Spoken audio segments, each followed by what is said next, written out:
Internationally acclaimed action movie Topak nina Arjo at Julia, bahagi ng MMFF 2024. Narito ang report. Matapos ang tagumpay na international showing sa 78th Cannes Film Festival at sa 76th Locarno Film Festival in Switzerland, ang action thriller film Topak na pinagbibidahan ni Arjo Ataide at Julia Montes ay mapapanood na dito sa Pilipinas.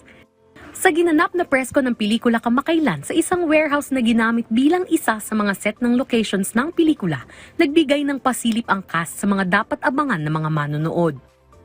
It's about time na mas maging honest tayo sa mga topics na tinatakal, especially sa films. And ito, nakaka-proud lang talaga na sana ma-appreciate ng bawat isa yung film, kung paano tayo gumawa, lalaban tayo sa ibang bansa. No matter how gory, gritty it is, it explains how human each character is. And that's what we want people to see.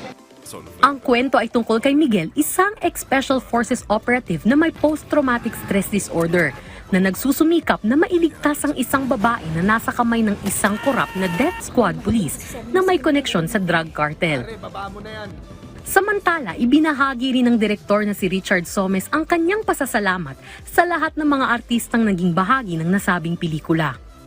I can never imagine in my life directing these dramatic actors in our country to do such thing as an action, drama, and all.